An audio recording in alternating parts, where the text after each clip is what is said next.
All right. Hello, everyone. How y'all feeling tonight? You feeling good? That's one of the best reactions I've had. Yay. Thank you so much. This is Sankofa Video on Books. Raise your hand if this is your first time being here. I see some new faces.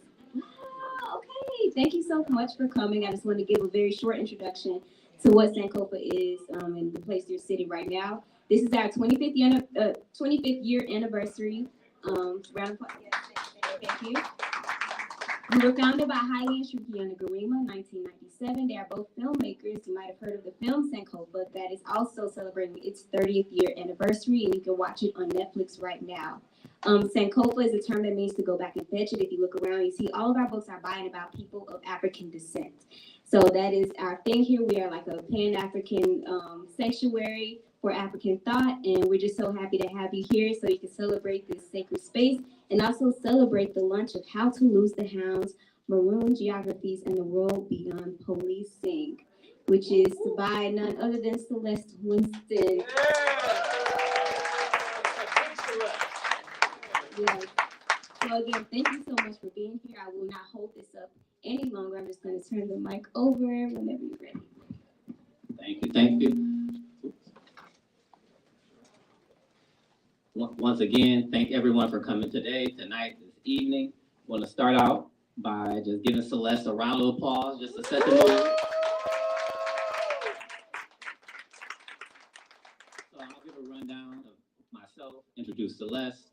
We'll do a little back and forth around the book, give you all a chance to ask a question, and then at the end, we'll make sure you have time, if you desire, to have Celeste sign your book and have a little interaction with her one-on-one. So to start out, my name is Jalil Bishop. I am not only let me back it up. I'm first and foremost Celeste's partner. So this is a special moment to be here, to be able to not only be in conversation with Celeste and this amazing work that I've been able to see her do from start to now in the public for you all to see. But I'm also someone who has been able to watch Celeste's journey as a scholar, as now an author, as someone who cares deeply about Black people and what's going on in our community, and someone who is not just passionate and brilliant, but really is constantly thinking about how to be intentional and how to return her work, her energy, her effort to our community. So I'm just happy to be here as her partner, but also happy to be here as the person who can kick off what is going to be her book tour. So to start out, Dr. Celeste Winston earned her PhD from CUNY in New York City in geography. And Celeste's research has focused on not only policing, but really how Black people create places, or what we call Black geographies. And in that work, it's not just about locating where Black people are, but Celeste has been committed and deeply invested into understanding how Black people build places and build cultures and ways of being and ways of life within those places against all odds, really, in most of her research and much of what she's going to be talking about today. Celeste is the assistant professor of geography and urban studies at Temple University. She has published research on policing, how the impact of intersections of prisons and COVID. She is currently engaged in research in Philadelphia, looking at how do you help and navigate communities who are formerly incarcerated into the workforce, into advocacy, into activism. She is someone, again, who is not only deeply committed to her scholarship, but always thinking about how that scholarship can have a material impact on the community that she's connected to and the communities that we care about. So I will not hold this up too much longer and get us right into the conversation. So again, we are here today to talk about Celeste's first book, How to Lose the Hounds, Maroon Geographies, and the World Beyond Policing. So Celeste, just to start us out, can you tell us about the title, the cover of the book, if you haven't seen it? It's a beautiful cover. Can you just walk us through the meaning of the title and just the cover? Because I think the design itself also has some symbolism in it. Yes, thank you, Jalil. And thank you all for being here. It feels so good to be launching my book tour in DC because this is where my family is and I have family and friends in this audience. And I wrote in the intro or in the acknowledgments of this book that I did my research here in this area because of you all. So it feels really great to be here And thank you all. So yeah, let's talk about this book. So this title, How to Lose the Hounds, came from actually this paper that was published in 1971 by an anthropologist named H. Eugene Hodges. And he wrote this paper to highlight how renegades, what he called them, or fugitives from police, were taking up strategies that Maroons, or Black people who had fled from slavery, used, things like rubbing onion on their shoes to throw off the hound's sense of smell. And so he focused on the Gullah communities and low country of South Carolina and Georgia. But I wanted to take that title and think about a larger geography of marronage, again, the practice of flight from slavery and what those kind of legacies look like, in particular, if we're trying to think about a world beyond policing, which gets us to the second part of the title, Maroon Geographies and a World Beyond Policing. And so if you look at this artwork, which I asked Jalil to ask me about this artwork, because I love this artwork. I worked with a designer at Duke University Press, Matson Gallagher, to design it. And my vision for the cover art was to have the title kind of breaking down, disintegrating, to show us that police abolition is this process. It's kind of a stepwise process, but that in the process of building a world beyond policing, we already have some bits and pieces of that world. And so there are pieces of the original title that form the second part of the title, Maroon Geographies and a World Beyond Policing. That's beautiful. So Celeste, for folks who are in the audience who may know the word geography, but may not know how you use it, how you study it, how you try to operationalize it throughout the book, can you just give us a definition of what it means to study geography and Black geographies? Yeah, that's a great question. So the way I like to describe geography is that it's the study of how we people make ourselves through making places, right? So if we're building communities, the kinds of people that we become are very much shaped by the places that we build. And in particular, Black geographies is a field of geography that's about understanding how Black people are integral to the production of places. And that if we understand kind of dominant geographies, the ways that policing, for example, or incarceration, housing segregation, all of these spatial processes often exclude and marginalize and oppress Black people, we can also understand that Black people are always producing our livelihoods and spaces of freedom in the midst of these dominant geographies and against these dominant geographies. And so this book highlights Black communities in Montgomery County, Maryland, just north of here, and really shows how for centuries Black people have been building themselves and practicing freedom beyond policing ever since these communities started, some of which in the 1700s. So when we're thinking about the idea of a maroon geography, this space that's created by Black people, this space that is also what you refer to in the book as in kind of a flight from police or a space of freedom. How do we understand that right here, right outside of DC in Montgomery County, in these communities that you study throughout the book? Why there? Why start, in a local place here versus another site? What was special about these communities that kind of underpin or lay the foundation for the book? Yeah, so I'll go back to my family because that's really why I looked to Maryland at first to find these geographies.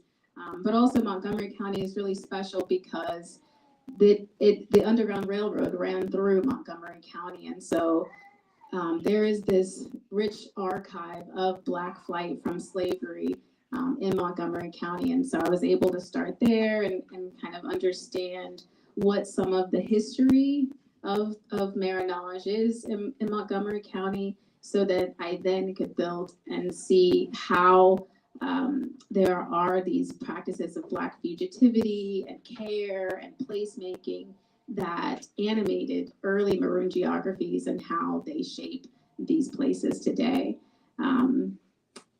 Yeah, I'll turn it back over to you. So when thinking just around, and I think this is important because sometimes when we hear notions of police abolition or trying to challenge the status quo, we often go to, wow, that's such a big idea, that's so lofty, that's so idealistic. But what I love about this book is that you ground us in communities that are nearby, communities that not only exist now, but have existed since slavery. And they give real examples and real-time examples for us to think about what does it mean to live a life beyond relying on the police state. So can you just walk us through kind of some examples of what you talk about in the book as being Maroon geographies in these particular communities? What were some of the examples that made you feel like these communities were places of freedom as you described? I mean, I could just spend the rest of the time talking about this. Let's see. There was this one day in the archives where I said, okay, I got this. Like, this is the key story. And what I found that day was this story based in 1845. There was a group of 40 Black people who had fled from slavery, and they were making their way north up to Pennsylvania, in Rockville, Maryland, actually. And they fought against the sheriff and the county militia. And so that was a really direct example of how past marronage has always involved flight from policing. And then I found that along that same road in 1972, there was a Black woman who was from a local community called Tobytown. And she fled along that same road in 1972 away from police. And the stories there are tragic. That woman, Carolyn Twyman, she died. She was killed by a police officer in that confrontation. And in 1845, some of the Black people who had been fleeing from slavery and also from police, they were locked up. And at the time, some of them were able to make it free as well. But both of those examples, I think, do a really good job of highlighting the real imperative of what it means for Black people to seek safety and freedom beyond police. And they show a direct lineage of Black practices of flight from policing that have happened across centuries. And aside from those examples, and I'll just throw these out so we could talk maybe in the Q&A about them, but there was this one, another great example of kind of what Black people did in the absence of policing because they were building safety and systems of accountability and care beyond police. One of those examples is a church that was in a community called Sugarland, where there is this old ledger that shows that the church was used as a courthouse for residents in the community because they knew they couldn't turn into the criminal legal system as an answer for holding each other accountable when conflict or harm happened in their community. There's another example, this is from more recent times, from a community called Lincoln Park, where there was a police substation in the neighborhood, and residents got together and they had that substation converted into a mentoring space and tutoring space for community youth. And so that, I think, is a really great example of what it looks like. You know, if we think about what it means to defund the police, right? Like, what does that look like, and what are the kind of participatory processes for people to dream up what that money could be used for, and how safety can be built in the place of policing with money that's currently going to police. So Celeste, can you tell, I want to hear, so I had the opportunity growing up to live in a small Black community that, you know, formed kind of in what you call these Black geographies, in these spaces that often are devalued, that are thought of as the place where life and abundance can't live, but Black people still build a community there, and they build a community that spreads across decades and time. And I was fortunate enough to grow up in a small Black community like that. And as I was reading your book and watching you do your research, it was many times where I'm like, oh, I recognize that from my own, upbringing. But what I also realized is that everyone, hasn't had the experience of growing up in a small, very concentrated community that, where Black people existed for 100 years, where you know all your neighbors. But you spent a lot of time in the communities in Montgomery County. So what, in this practice of living beyond policing, what was it like just being in the culture and the dailiness of those communities? Like, what made them have that bond or that ability to navigate issues, security, safety, other things that emerge without having to rely on police in present times or even some of the past archival work you did? Yeah, that's a great question. I think I'll say first that these communities show what it looks like to build community, because to build a world without police, we have to invest in relationships with the people that we live near.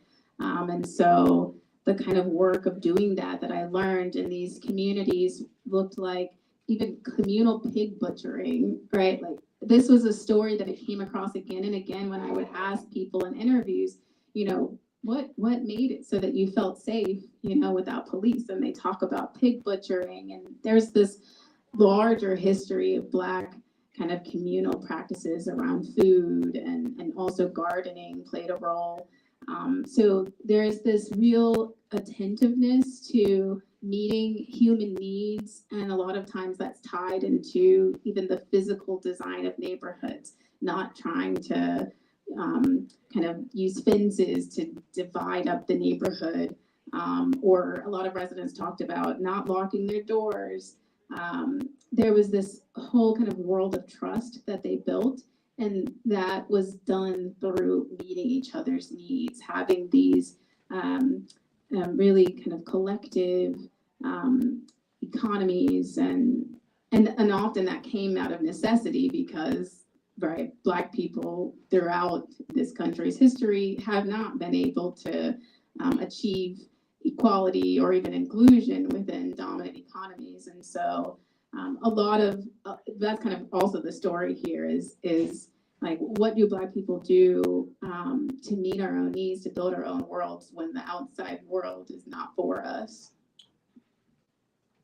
So, we both are researchers, so I want to make sure we have some time to talk about the actual research process, because I think there is something that when you read a book, you get to see how this all came together, how it threads the narrative, but sometimes there's also a lot of beautiful stories and work that happens behind scenes in the archives and the conversations you get to have with people.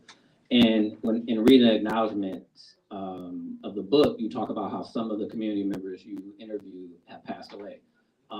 And I think what's powerful about this book is that you're not just capturing this narrative of what it means to live beyond police, but you're also capturing the history of communities that have existed for 100 plus years, but haven't really had someone always spend the time and the energy to document those stories, to document these ways of being.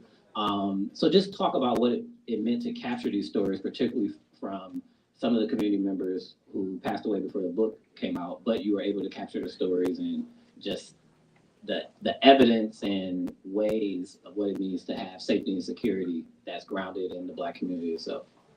Yeah, so I want to start with answering your question with sharing the names of these residents who passed away. Their names are Gwen Reese of Sugarland, Sharon Duffin of Lincoln Park, and Warren Crutchfield of Hayti, spelled like Haiti, but pronounced Hayti. All of these people were community elders who I went to their houses multiple times. Sharon and Gwen both had their own archives in their homes, both informally, but also Gwen Reese actually started the Sugarland Ethno-History Project, which has a website and is still operating if you're interested in learning some of the history of one of the communities. And then Warren Crutchfield, he used to call me doctor, even before I kept saying, like, I don't have my PhD yet, don't call me doctor. But he's like, nah, I'm calling you that. And he was an amazing social network and connected me with so many people who I interviewed. So I just wanted to name them first. And yeah, I mean, to know that this book came out before I could share it with them was hard, and it definitely made me think about the importance of getting these histories written. Even if it's not for public consumption, I think it's important to really document Black histories. And my work in the archives and meeting with people was a lot of, I described in the book as kind of like a fugitive practice of research, because I called all 7 of the Black communities that I worked in Maroon Geographies, and I couldn't always make a direct tie to flight from slavery, but I could see so many legacies of that history in all of these communities. And so I think a lot of the work of doing research in Black communities, especially if you're thinking about what lessons we can build out for Black liberation, does involve kind of a fugitive or more imaginative approach to research. And so I think, yeah, you can see that in the book. I've got a chapter about folklore and even thinking about how, because, I found some things in the archives, but I couldn't find them elsewhere. But they meant something, and I heard people talk about them. And so even if something wasn't 100% true in the sense of did it happen here or at this time, right? It still meant something, and it still plays an important role in how, again, people make themselves through making places and through storytelling. So in the book, you talk about this term, fugitive infrastructure. And I think this is, I think an important segue to help us get deeper into the conversation of police abolition. But I want us to, again, think about what is the infrastructure that Black communities already have to practice safety and security in community. And one of the terms you give us is this idea of a fugitive infrastructure. So can you define that and then kind of talk us through why that's important for Maroon Geographies? Yeah, so that term fugitive infrastructure comes from a geographer named Deborah Cohen, and she uses it to name the ways that everyday people come up with their own kind of systems that sustain life at times when that seems almost impossible. And so it's a way of reframing infrastructure, because we often think about, okay, like what are the pipes and the railways and all of these, the oil pipelines, that kind of thing as infrastructures. And those infrastructures in their construction and in their operation often promote and exacerbate violence and harm in these very kinds of communities where fugitive infrastructure is built.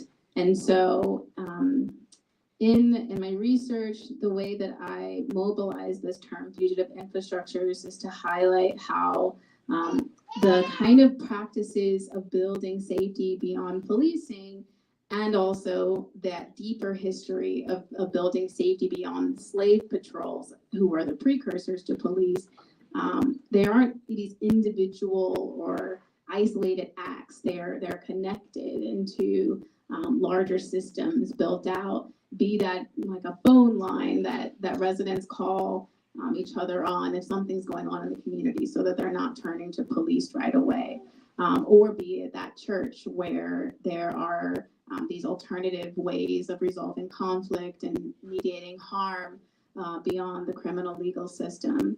And I was thinking a lot when I was writing that chapter about something that my advisor, Ruth Wilson Gilmore, who's an abolitionist geographer, really emphasized in her teaching, which is that we often kind of pit agency against structure, thinking about how people who are wanting or dreaming of or working towards liberation are fighting against a structure like policing, like the prison system.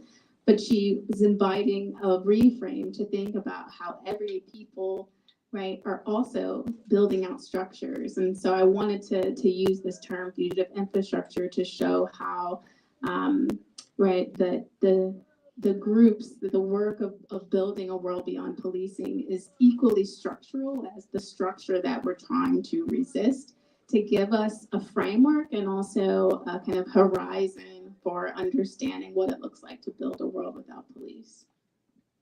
Thank you. And I love that. I just love the way the idea of a fugitive infrastructure, because I think it is, like, as you were saying, a reminder that Black communities do have a foundation. There is a structure that we can use, that we stand on.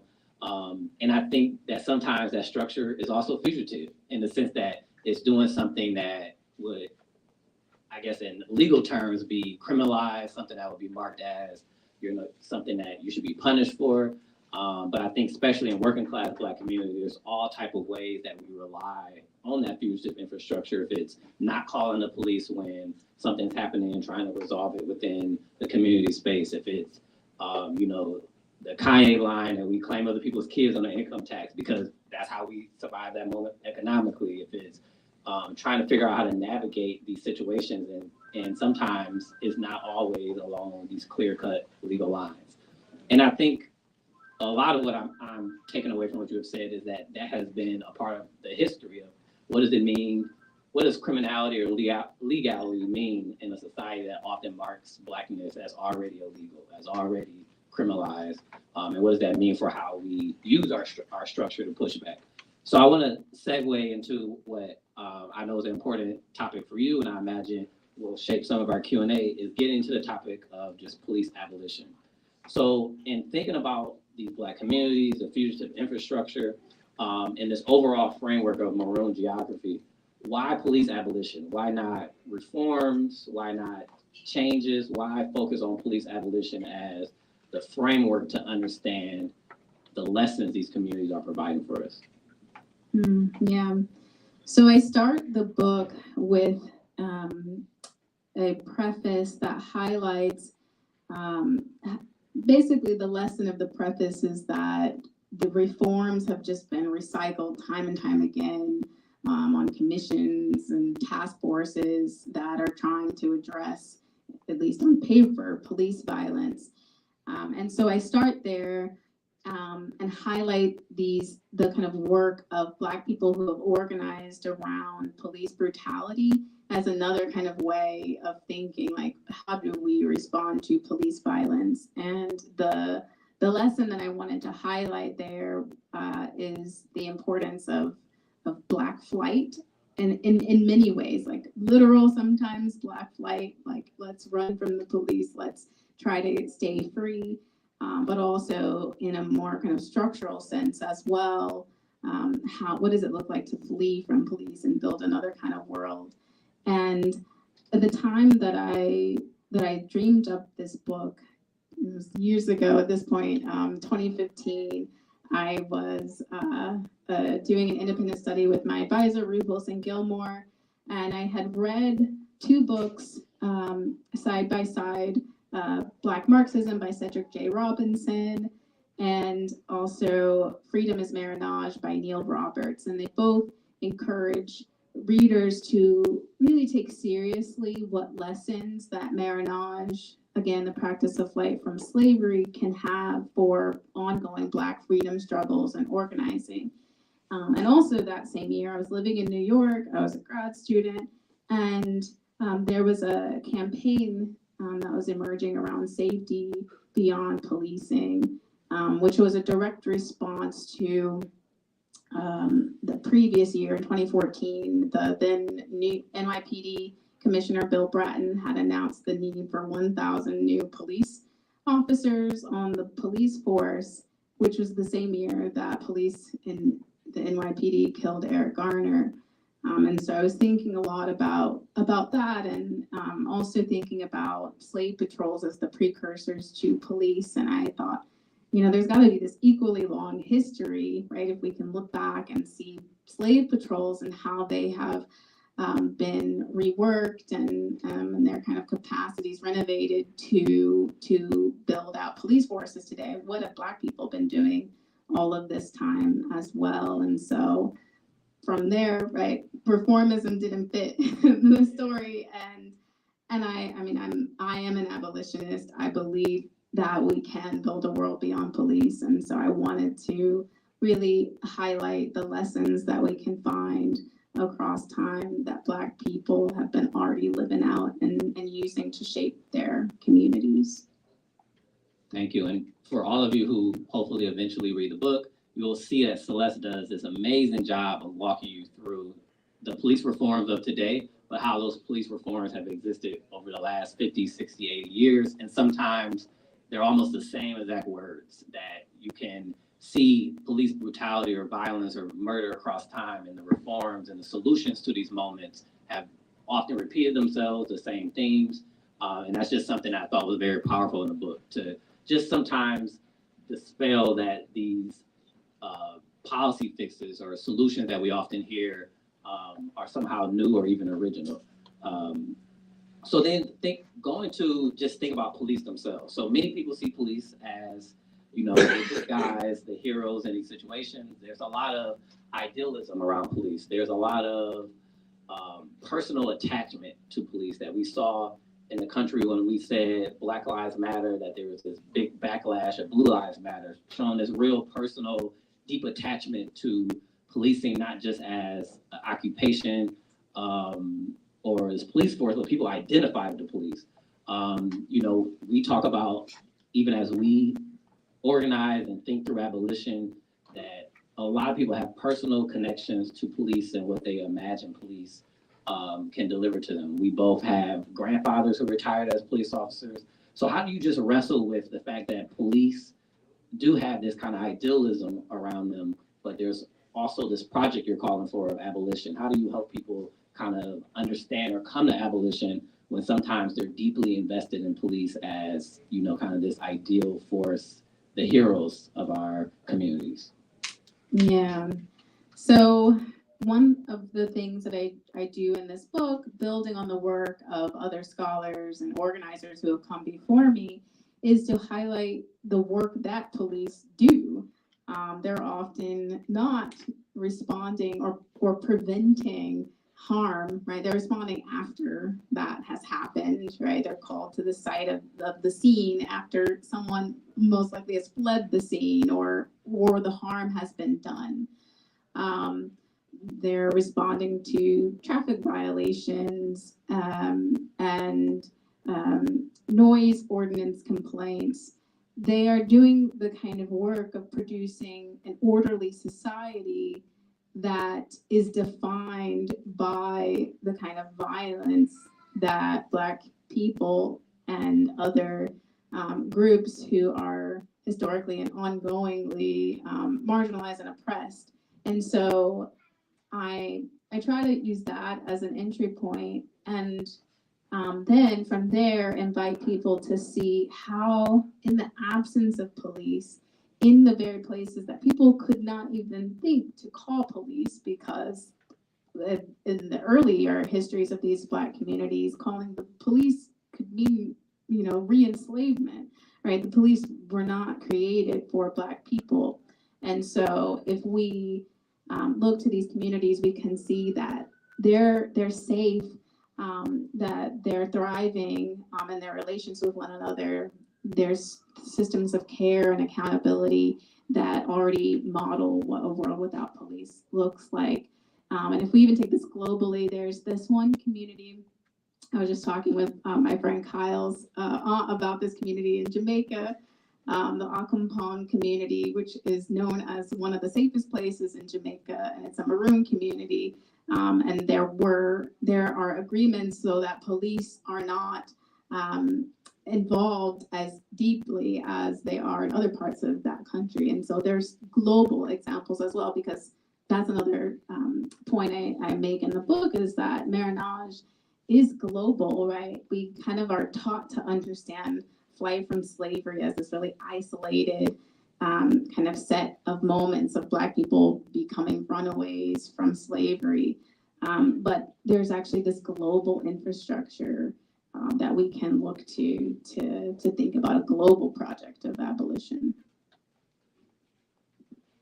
So I know we want to make time for the Q&A, but I want to give you, I imagine this will come in the Q&A as well, but I want to give you a space to help us think about how do you transition to this world beyond policing.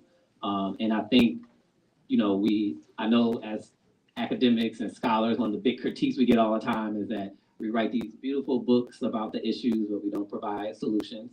But you have a beautiful chapter at the end of the book, and I would say in the beginning of the book, that really tries to highlight the range of solutions that have been implemented already in communities in the US, around the world, solutions that can still be implemented. So I just want to give you a chance to talk about what does it look like to live in this world beyond policing? What is that? You call in the book, I think, strange entanglements. Is that the term? Those Strategic entanglements. Yes, thank you. I like strange. Strategic. But if you want to just talk about that a little bit more, what it means to have to be an abolitionist while still navigating a world that is, again, very heavily invested in what we would call a police state. Yeah, that's a great question. So the last chapter of the book is called Maroon Geographies and the Paradox of Abolition Policy, because I recognize the deep linkages between policy and state making and policing. And so if I'm trying to think about policy making that is abolitionist, I think there's already a paradox there. And I think that Maroon Geographies are a really significant site of really examining some of the paradox that comes with building out a program for abolition at the policy level, because Maroon communities during the era of enslavement had to make these kind of really painful or strange kind of negotiations or create these kind of entanglements with the state. Like, for example, treaties that Maroon leaders would sign would say, we'll return people who are fleeing from local plantations as long as we can keep our freedom. And so I use that as a way and kind of an entry point to think about what are some of the kinds of things that we've got to balance in building out a world without police, what kinds of concessions are being made, but also kind of how can we interrogate those kinds of concessions. And so concretely, the kind of policies that I talk about in the last chapter of the book are things like harm response teams. What does it look like if we put out real funding for harm response teams that are not working in collaboration with police, who could respond to mental health crises, or even like interpersonal harm in places? What does it look like to build out those systems? What does it look like to engage in participatory budgeting so that something like what happened in Lincoln Park, where they turned that substation into an education space in their neighborhood, what might it look like if we build that out, scale that kind of program up so that people can take money in the work of defunding the police and put it towards what they identify will make them safer. But it's a complex process, and something that I also highlight in the book is a framework from Critical Resistance, an abolitionist organization. And they ask us to think about the kind of reforms that we will turn to in the path towards abolition. And they invite people to ask themselves, is this kind of reform that you're asking for going to reduce funding to police? Is it going to reduce resources and kind of training for police? Is it going to, help us get to a world without police, even if we're not getting there tomorrow? And something that I want to finally say about kind of lessons from Maroon communities here and the kind of world of abolition policy is that it's important to really meet people's needs in the here and now as we are journeying towards that world without police. And so, what does it look like, for example, to meet people's needs for housing and healthcare and food, right? So that we are building out systems of security and safety that will then preclude the kinds of actions that are criminalized and that police come down on, and also improve people's lives before we can get rid of the hounds. Great ending. So I want to open it. Well, first, let's give Celeste another round of applause. I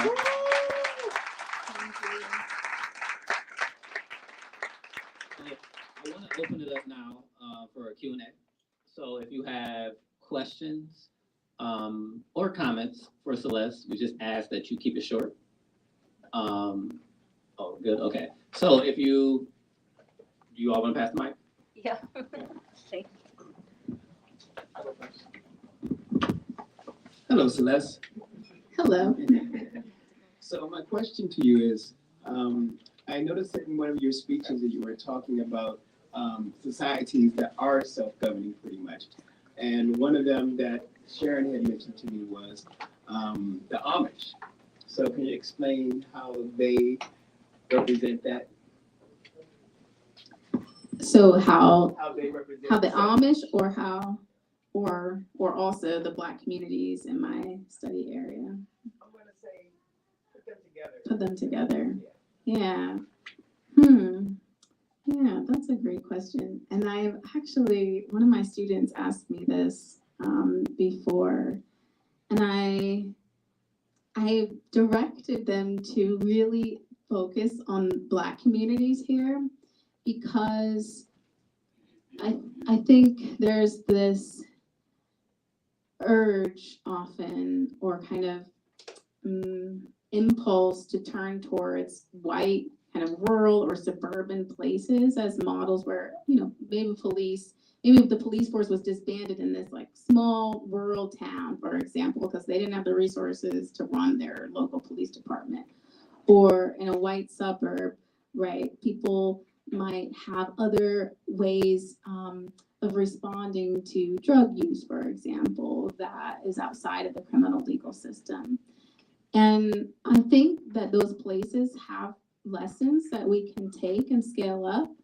But I also think if we don't bring the focus to Black communities, because these are the places that have been so hyper-policed, there are these deep legacies, even the kind of rationale and imperative of policing is to police Black people.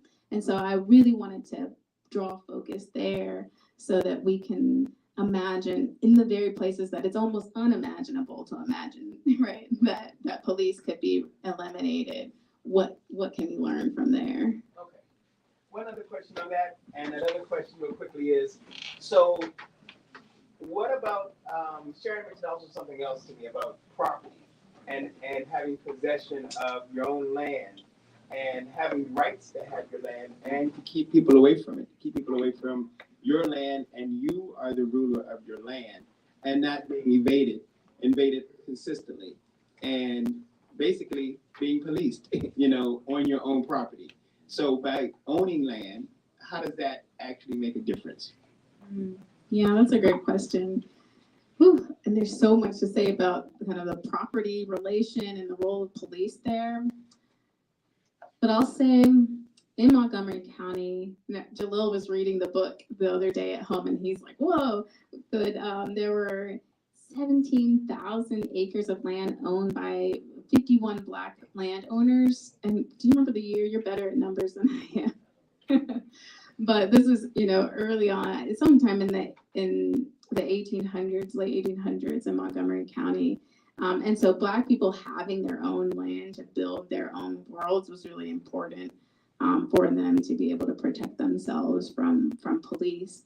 And also what's important is that the way that Black people practice land ownership was outside of the kind of registers of land ownership that we see outside of the Black community and outside of Indigenous communities, for example. So within Black and Indigenous communities and immigrant communities, often there are these kind of practices of land stewardship, and that land is not meant to be owned and kind of sequestered for individual use and profit, but rather it's there to be cared for so that it could then provide for oneself and one's community. And so so land is important. And I mean, that's also making me think about, the struggle happening right now in Gaza, right? And if we think about kind of questions of sovereignty, it's important to understand that sovereignty is practiced and defined in really different ways. And in Black communities and Palestinians, right, the kind of demands and work of building out sovereignty helps us to understand what it also looks like to remove land ownership from policing and military conquest. Thank you. Thank you. This conversation is awesome. Thank you. I grew up in Appomattox County where Lee surrendered. Those families that you did your research with in, it was Maryland, right? Yes. I had them every 2 miles down 608. There was that community that you're talking about. You had to have certain prerequisites to be a part of that quote unquote Black community. You had to be kind, have a spiritual presence. You had to be helpful, willing to listen. You had to be, if somebody even thought they were sick and somebody was going with a remedy. So I hear what you're saying. That is awesome. And that research and that list of people that you actually interviewed and they're no longer with us. I know how fruitful and how valuable that time with those people, because I had the same thing with my grandparents and great grandparents and that kind of thing. And the land ownership stuff kind of squelched the Hounds. It'll put them in check. My grandfather had a 63-acre dairy farm.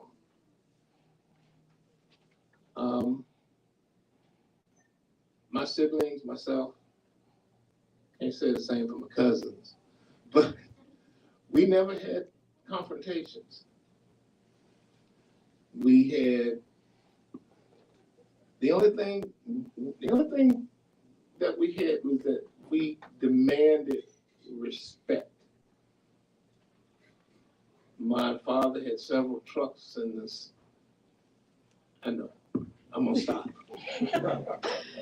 Anyway, this is a great book. I can't wait to read it. Thank you so much. And I appreciate that. I love hearing about how the kinds of practices of community building and safety making that I found in my research are also shaping places that, other people know and have experienced as well. So that was great to hear. Hi, Celeste. Hello. So my question centers around kind of the millennial generation, Gen X, the generations coming afterwards. We live in such an individualistic society where we are more so focused on our own development. How do you propose that we move more towards an interdependent society and community building? Yeah, that's a great question. I think we have, this work is already being done. I'm thinking, your question made me think immediately about the mutual aid networks and that came about, or grew, because they were already here, but they grew during COVID-19, and people, realizing that we need each other to be able to survive, literally, but also to thrive and feel okay and make it through our day-to-day. And so I think we need to think about what it looks like to organize this, and my mom is actually in this class right now about intergenerational family, and I really think that all of that is really important, thinking about how we can do that with our families, and that's a great starting point and great practice, but then also to really extend that out into our communities. Right now, Jalil and I live in this neighborhood in North Philly, and it's this working class Black neighborhood, and people know each other. We've got a civic association, and it's got its drama, but but we also feel safe. And, we've never called the police. People really don't, turn to police as the first line of defense in that neighborhood. And that's in North Philly, which is a place that is heavily policed and is constantly in the news about violence. And so that experience too has been really great, because I think, when people say mutual aid or people say, alternative practices of safety, it's really difficult often for people to imagine what that might look like in, urban spaces, especially really big cities like Philly. And so yeah, I've learned a lot there, and I think we can all learn a lot from that. Hi, Celeste, big fan. You mentioned earlier throughout your talk the archival work that you did and lifted up the names of some of the community elders that you spoke with. I'm also interested in what does the archive of Maroon Geographies look like in terms of like what records, are you digging through, like what goes into composing a book like this, and maybe apart aside from that is like what's also missing from those that you supplement with other methods. Oh, I like that question as a researcher. The archive is a beautiful place. Let's see, some of the kinds of records that I looked to for this research were runaway slave advertisements. I read through all of the police. They put out annual reports, the Montgomery County Police, and I also looked at some of the local police, because in addition to the county police, there are also city police interspersed throughout the county. What else? There were papers of local Black communities and also a lot of news clippings over time. And so I really spent a lot of time, I looked at everything I could find that was related to policing and Black people in Montgomery County. And the story, I mean, it was wild to see. I mean, I would come home just like smiling from the archive, because I was finding these stories just like jumping out at me. And so from there, I would talk to people and help kind of fill in the blanks and really understand how some things that might not even look like, a kind of practice that could be tied to police abolition actually was. And that was the work of really talking to people and filling in the blanks there. Yeah, and so the kind of archives that I looked at were the Montgomery County archives. There were also some smaller archives, and then literally sometimes people would pull things out from under their bed and say, okay, just bring this to me next month. And so, yeah, like I found there's this amazing report from 1969 that was put out by the County Housing Opportunities Commission that was really highlighting how urban renewal came about in these neighborhoods, and that history was not in the archives. And so the fact that someone had saved it and it was in their house, and I got to read through that and see that almost every Black community in Montgomery County was being primed for urban renewal at that time.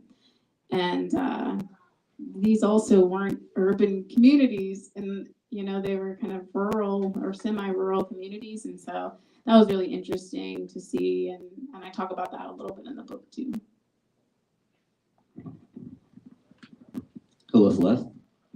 So you talked a lot about how to resolve conflicts after they happen. What are some preventative measures that we can do to prevent conflicts before they even arise, and how important is doing that beforehand? Yeah. So I think building out community systems of care, literally getting to know your neighbors, building out these support networks, like going back to what I was talking about with mutual aid, I think that's really important. Also meeting people's needs. If you look at some of the stories of people who have been killed by police, it might be they're trying to buy something with a counterfeit bill in a corner store, or maybe they're trying to jack a car. These kinds of things are criminalized acts that are done by people who are in need of real things that will support and sustain their lives. And so if we build that up and think about what policy making will look like, it's thinking about how to build out a real living wage, building out free education. Jalil does some really great work around student loan debt. And so we talk about that a lot. It looks like housing, right? There's so much housing insecurity, and the act of not being in a home that you rent or own is criminalized, right? So if we build out these support systems, then I think that's a lot of the work of reducing the kinds of harms and acts that are criminalized. Hey Celeste. I think earlier you talked about what's it called? About abolition versus reformism, and how some of these communities has kind of tend with giving affordances to keep their sovereignty. And so I'm curious, especially in today's age where lots of nonprofits end up getting what's it called? I'm blanking on the word. Getting co-opted, and kind of like their original vision getting warped into being like kind of consumed as this man is saying. How did these different like communities tend with that like over time too, or was it not as big of an issue like historically? Yeah, that's a great question. So I'll start by saying that residents in the communities where I did my research weren't always or uniformly in support of building out safety without police. And so, and now I'm thinking about a larger way to approach this. So if we just think about, for example, the drug crisis of the 80s and 90s, a lot of Black communities throughout the country turned toward police as a solution to the feelings of danger and crisis in their communities. And what I saw in the archives, and also what I heard from talking to residents, was like a real embrace of policing at times by some folks. Even at the same time that they said, well, I wasn't really calling the police. Sometimes I'd sit on my porch and just let the people know I'm looking, There were these other kinds of systems that even took place at the same time that some residents were inviting more police involvement in their communities. But if we step back even from these communities, we can understand that at the time there were police was kind of framed as one of the social services that Black communities have been without for a long time. And so there was this desire in a lot of Black communities, by a lot of Black folks, to say, well, we need resources too. And policing was one of those, alongside schools, alongside healthcare. And so it was really kind of a complicated process that was happening. And I think a lot of it, there was some co-opting, but a lot of it was kind of how people were taught to even understand what to ask for from the state. Hey, Celeste. I'm just really interested in the research that went into this. Like, I know growing up, the Maroons are very secretive people, at least in Jamaica. So I'm very curious, like, what your experience was like approaching the communities to ask for this information. Like, how reluctant were people, or perceptive were people to you doing the research? And was there anything that you wish you could have dived deeper into that you didn't get a chance to dive into? Wow. A lot of questions.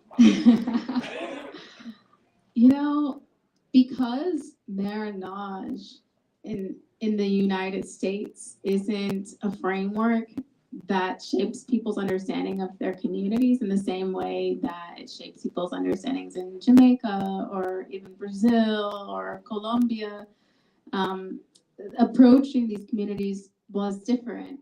There aren't these even protected kind of ways of how to even approach these communities in the same way that you would experience in Jamaica, and so that kind of was an opening for me there,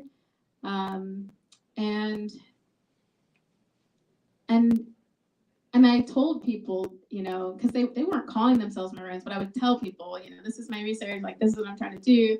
and they embraced it. No one said, "Oh no, don't link us with the Maroons." And so that was really cool to see too. So it was almost kind of like me kind of giving this kind of, or sharing like my understanding of how some of what was happening in these communities was tied to this larger geography of marronage. So those kind of conversations were really fun. And something that I wish, I don't know, I think about this a lot because sometimes when I pick up the book, I'm like, I could have put that in there. I could have done this. Something that I wish I could dive deeper into, and maybe it wouldn't be in this community, but is to understand more of the interconnections between Maroon communities and Indigenous communities in the U.S. Because I think a lot of the lessons from Maroon Geographies, I think we could probably find in Indigenous communities, and histories of settler colonialism and Indigenous genocide are deeply intertwined and literally enabled enslavement. And so I would really like to spend some more time thinking through that. Thank you. Yeah, thank you. All right, I don't have a question, but there is an online viewer. Her name's Lorraine. She wants to know if you could mention the second book that you mentioned earlier in your research. You mentioned Black Marxism, and she wants to know the title of the other book. Yes. So the second book is Freedom as Marronage by Neil Roberts. Hope you enjoyed that, Lorraine. I'm going to hand it back to you.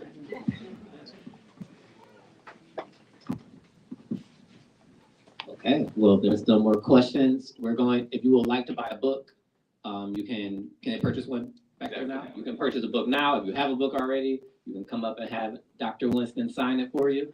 But let's give Celeste one final round of applause.